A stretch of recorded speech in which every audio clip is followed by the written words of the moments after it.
LB స్థలంలో ప్రాణహాని లేని పరిశ్రమలు ఏర్పాటు చేసి స్థానికులకు ఉపాధి కల్పించాలి. వెంకటాపురంలో సూపర్ స్పెషాలిటీ ఆసుపత్రి నిర్మించాలి. మరణించిన మిగిలిన ముగ్గురికి ₹1,00,00,000 చొప్పున నష్టపరిహారం ఇవ్వాలి. పరిహారం అందని వారందరికీ నష్టపరిహారం చెల్లించాలి. ఈరోజు జగదాంబ సిఐటియు ఆఫీస్లో సిపిఎం విశాఖ జిల్లా కమిటీ ఆధ్వర్యంలో ప్రెస్ మీట్ నిర్వహించడం జరిగింది. ఈ ప్రెస్ మీట్లో జిల్లా కార్యదర్శి ఎం జగ్గునాయుడు, కార్యదర్శి వర్గ సభ్యులు బి జగన్, గోపాలపట్నం జోన్ కార్యదర్శి బి వెంకట్రావు, జిల్లా నాయకులు పి వెంకటరెడ్డి, జోన్ నాయకులు యు రాజు, ఎస్ రమణ, శ్రీను, రమణమ్మ తదితరులు పాల్గొన్నారు. ఎల్జీ పాలిమర్స్ గ్యాస్ట్రిక్ దుర్ఘటన తర్వాత కనీసం బాధితులను కలవని యాజమాన్యాన్పై ఒత్తిడి తెచ్చి 4.5 సంవత్సరాలుగా బాధితులు పోరాడిన తర్వాత రెడ్ జోన్ వారికి 1,825 మందికి 3.5 లక్షలు, మిగిలిన వారికి 4,860 మందికి 50,000 పరిహారం వేసినందుకు అభినందనలు. మిత్రులారా,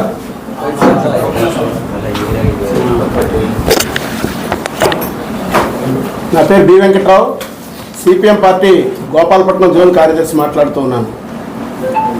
ప్రధానంగా ఎల్జీ పాలిమర్స్ గ్యాస్ లీక్ దుర్ఘటన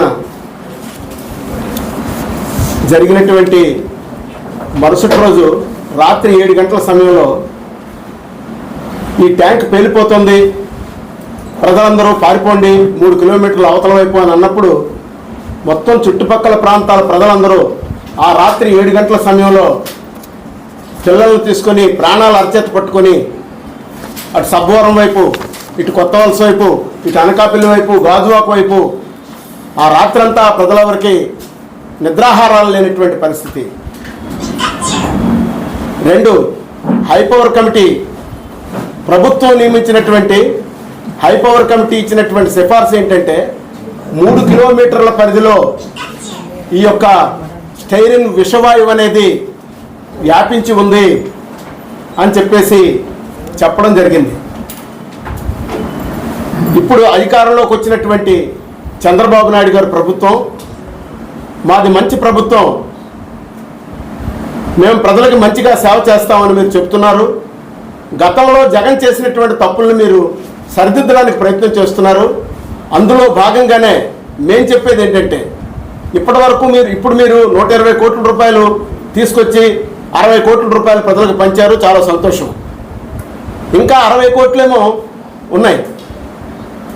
ఇవి దేనికి అని అంటే మౌలిక సదుపాయాల కల్పన కోసం అని మీరు చెప్తున్నారు. మౌలిక సదుపాయాలు కల్పించడానికి జీవీఎంసీ ఉంది. గ్రేటర్ విశాఖపట్నం మున్సిపల్ కార్పొరేషన్ పన్నులు కట్టించుకుంటుంది కాబట్టి మౌలిక సదుపాయాలు అనేవి ఖచ్చితంగా వాళ్ళు కల్పిస్తారు. కాబట్టి ఈ డబ్బులు కూడా మీరు ఏదైతే 3 కిలోమీటర్ల వ్యాసార్థంలో కంపెనీ చుట్టూ ఉన్నటువంటి ప్రాంతం, అటు కొత్తపాలెం కావచ్చు, ఇటు లక్ష్మీనగర్ కావచ్చు, ఇటువైపు బంటా కాలనీ కావచ్చు, నాయుడు తోట వరకు ఉన్నటువంటి ఈ మొత్తం సింహాద్రి నగర్, ప్రహ్లాదపురం, ఈ మొత్తం ప్రాంతంలో మరొక 6,000 మంది ఉంటారు. ఆ ప్రజలకు కూడా ఈ యొక్క పరిహారం ఇవ్వాలని చెప్పేసి సిపిఎం పార్టీ డిమాండ్ చేస్తూ ఉంది. అంతేకాదు మిత్రులారా, కంపెనీ వారు చేసినటువంటి తప్పుకి చట్టబద్ధంగా ఇవ్వాల్సినటువంటి నష్టపరిహారం కూడా ఇవ్వలేదు. ₹1 కూడా ఇవ్వకుండా వాళ్ళని మెడబెట్టికి తోసేసింది. వీళ్ళందరూ కాంట్రాక్ట్ కార్మికులంటే ఈరోజు జిల్లా కార్యదర్శి పి వెంకటరెడ్డి గారు, సిపిఎం పార్టీ సీనియర్ నాయకులు జిల్లా బి వెంకట్రావు గారు, సిపిఎం గోపాలపట్నం జోను కార్యదర్శి బి జగన్ గారు, సిపిఎం పార్టీ జిల్లా కార్యదర్శి సభ్యులు గురుపూటి రాజు గారు, సిపిఎం పార్టీ గోపాలపట్నం జోను నాయకులు, అదేవిధంగా బాధితులు పేరమ్మ రమణమ్మ గారు, Srinivasarao, Gopalapatnam zone CPM party నాయకులు.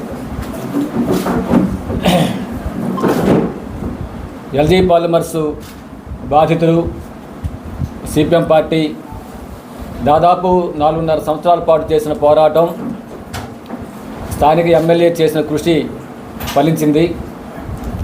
ఎల్జీ పాలిమర్స్ యాజమాన్యం దిగివచ్చి దాదాపు 6,170 మంది బాధితులకి 60 కోట్ల రూపాయల నష్టపరిహారం చెల్లించింది.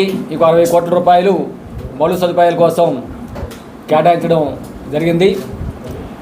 పోరాడి విజయం సాధించినటువంటి బాధితులకు సహకరించిన ఎమ్మెల్యేకి సిపిఎం పార్టీ విశాఖ జిల్లా కమిటీ తరఫున హృదయపూర్వకంగా అభినందన తెలియజేస్తూ ఉన్నాం.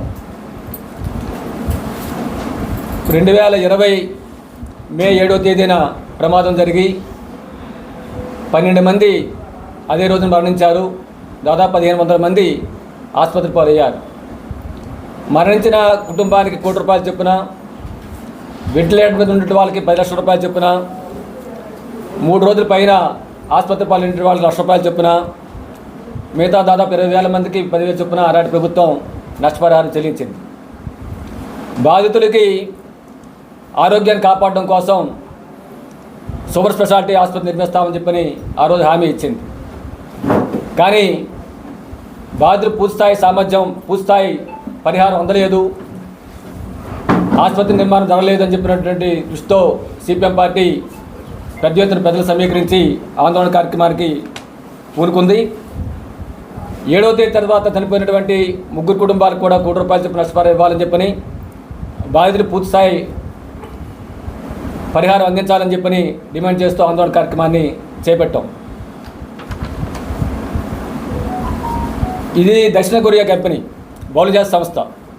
కాబట్టి మమ్మల్ని ఈ దేశ చట్టాలు ఏం చేయలేవు, ఈ దేశ కార్మిక సంఘాలు ఏం చేయలేరు, ప్రజలు ఏం చేయలేరని చెప్పని విరవేగింది ఎల్జీ ఫార్మర్స్ యాజమాన్యం.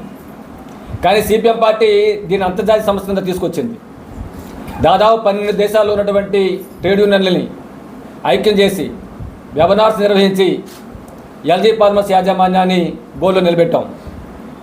అంతేకాదు దక్షిణ కొరియాలో ఉన్నటువంటి వాళ్ళ హెడ్ ఆఫీస్ ముందు ధర్నా కార్యక్రమం చేసేలా కార్యక్రమం చేపట్టాం. ఆ విధంగా అన్ని రూపాల్లో ఎల్జీ ఫార్మర్స్ యాజమాన్యం మీద ఒత్తిడి అనేది తీసుకురావడంలో సిపిఎం పార్టీ విజయం సాధించింది. ఆ విధంగా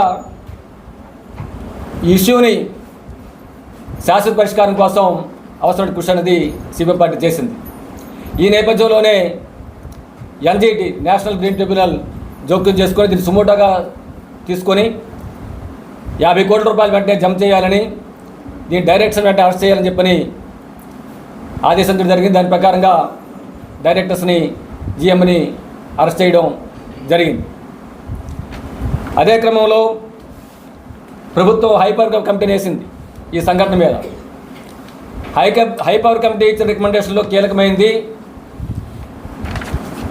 ప్రపంచంలోనే ఈ స్థాయిలో స్టెరైన్ గ్యాస్ లీక్ అయి ఈ స్థాయిలో ప్రమాదం జరిగి మరణించడం చెప్పింది ప్రపంచ స్థాయిలోనే ఇప్పుడు జరగలేదు.